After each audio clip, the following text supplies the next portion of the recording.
రాజశేఖర్ రెడ్డి గారు ముఖ్యమంత్రిగా ఉన్నది కేవలం 5 సంవత్సరాలు మాత్రమే. ఆయన 5 సంవత్సరాలలో మన రాష్ట్రంలో ఒక సువర్ణ యుగంలా సాగింది. ముఖ్యమంత్రి అంటే ఇలా ఉండాలి, ముఖ్యమంత్రి అంటే ప్రజల గురించి ఇలా ఆలోచన చేయాలి, ముఖ్యమంత్రి అంటే ఇలాంటి పథకాలకు రూపకల్పన చేసి ఆచరణలో పెట్టాలి అని ఒక మాదిరిగా నిలిచిపోయాడు రాజశేఖర్ రెడ్డి గారు. రాజశేఖర్ రెడ్డి గారు ఉన్నంత కాలము మన రాష్ట్రంలో ప్రతి వర్గం వారు సంతోషంగా ఉన్నారు. రైతులైతే మరి ముఖ్యంగా తలెత్తుకుని గౌరవంగా బతికిన రోజులవి. రాజశేఖర్ రెడ్డి గారు రైతులకి నీళ్లిచ్చాడు, 7 గంటలు ఉచిత విద్యుత్ ఇచ్చాడు, మద్దతు ధర ఇచ్చాడు, రైతులని రుణ విముక్తులను చేస్తూ 12,000 కోట్లతో రుణమాఫీ కూడా చేశాడు. అంతకు ముందు రైతులకి మహిళలకి రూపాయి వడ్డీకి చంద్రబాబు గారు రుణాలు ఇస్తే రాజశేఖర్ రెడ్డి గారు వచ్చిన తర్వాత పావుల వడ్డీకే రైతులకి మహిళలకి రుణాలు ఇచ్చారు. బ్యాంకు ముఖము చూసి ఎరుగని మహిళలు కూడా బ్యాంకు వరకు పోయి డబ్బులు తెచ్చుకొని ఆర్థికంగా బలపడిన రోజులవి.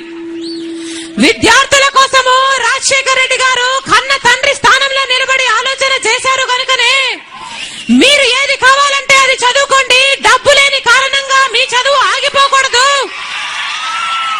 మీరు డాక్టర్ అవుతారా, ఇంజనీర్ అవుతారా, ఎంబీఏ చేస్తారా, ఎంసీఏ చేస్తారా, మీరు ఏది కావాలంటే అది చదువుకోండి, ప్రభుత్వమే ఉచితంగా చదివిస్తుంది అని భరోసా కల్పించారు కనుకనే ఎంతో మంది లక్షల కొద్ది విద్యార్థులు లక్షణంగా చదువుకొని ఈ రోజు ఉద్యోగాల్లో స్థిరపడ్డారు. రాజశేఖర్ రెడ్డి గారు ఉన్నప్పుడు పేదవాడు కూడా వైద్యానికి అర్హుడే అని, పేదవాడు కూడా గొప్పవాడిలాగా కార్పొరేట్ ఆసుపత్రికి పోయి తలెత్తుకుని వైద్యం చేయించుకోగలగాలని ఆరోగ్యశ్రీని ప్రవేశపెడితే లక్షల కొద్ది ప్రజలు లక్షలు విలువ చేసే వైద్యాన్ని ఉచితంగా పొందిన రోజులవి. ఖుయ్ ఖుయ్ ఖుయ్ ఖుయ్ అని ఫోన్ చేసిన 20 నిమిషాలకు వచ్చేసేది 108, ప్రతి గ్రామంలోనూ కనిపించేది 104.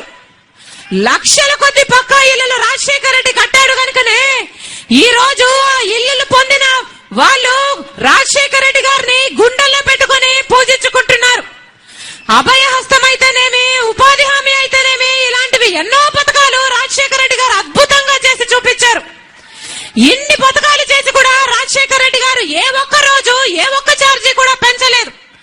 ఎందుకంటే రాజశేఖర్ రెడ్డి గారికి తెలుసు, నేను ఏ ఒక్క ఛార్జీ పెంచినా, ఏ ఒక్క రూపాయి పెంచినా ఆ భారము పేదవాడి మీద పడుతుంది, ఆ భారము నా అక్క చెల్లెల మీద పడుతుంది, అది నాకు ఇష్టం లేదు అని రాజశేఖర్ రెడ్డి గారు 5 సంవత్సరాలలో ఆర్టీసీ ధరలైతేనేమి, ఎరువుల ధరలైతేనేమి, మున్సిపల్ ట్యాక్సీలు అయితేనేమి, గ్యాస్ ధరలైతేనేమి, కరెంటు ఛార్జీలు అయితేనేమి, 1 రూపాయి అంటే 1 రూపాయి కూడా పెరగలేదు.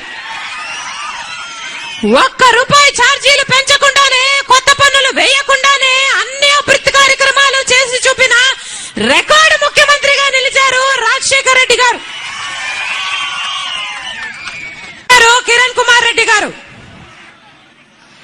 రైతులకి నీళ్లు లేవు, రైతులకి కరెంటు లేదు, రైతులకి మద్దతు ధర లేదు, వేసిన ప్రతి పంటలోనూ నష్టం వచ్చి ప్రతి రైతన్న అమ్మా అప్పుల పాలైపోతున్నామని ప్రతి గ్రామంలోనూ చెబుతున్నారు.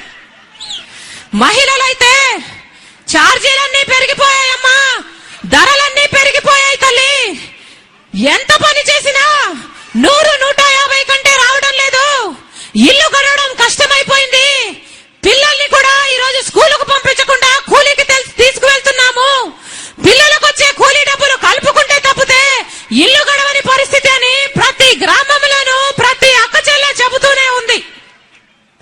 కిరణ్ కుమార్ రెడ్డి గారి హయాంలో ఆరోగ్యశ్రీకి జబ్బు చేసింది, ఫీజు రీయింబర్స్మెంట్ కుంటుపడింది, 108, 104 కనుమరుగైపోయింది, పక్కా ఇళ్లకి పాడి కట్టింది ఈ కిరణ్ సర్కార్. ఒక కొత్త రేషన్ కార్డు లేదు, ఒక కొత్త పెన్షన్ లేదు, ఏది కూడా ప్రజలకు అందడం లేదు. రైతులంటే శ్రద్ధ లేదు, పేదలంటే కనికరం లేదు, విద్యార్థులంటే ఆలోచన లేదు, మనసు లేదు, మానవత్వం లేదు ఈ కిరణ్ సర్కార్ కు. అన్ని ఛార్జీలను పెంచేసింది ఈ కిరణ్ సర్కార్. ఎరువుల ధరలు ఇప్పటికి 10 సార్లు పెరిగాయి. ఆర్టీసీ ధరలు ఇప్పటికి 3 సార్లు పెరిగాయి. గ్యాస్ ధర 305 రూపాయలు ఉన్నది, ఇప్పటికి 440 రూపాయలు అయింది. అది కూడా సబ్సిడీ ఉంటేనే. సబ్సిడీ లేకపోతే ఏకంగా 1000 రూపాయలు పెట్టి ఒక్క గ్యాస్ సిలిండర్ కొనాల్సిన పరిస్థితి. రిజిస్ట్రేషన్ ట్యాక్సులు అయితేనేమి, వ్యాట్ ట్యాక్సులు అయితేనేమి అన్ని పెరిగిపోయాయి. మరీ విచిత్రంగా కరెంటు ఛార్జీలు అయితే 4 బిల్లులు వస్తున్నాయి. లేని కరెంటుకు 4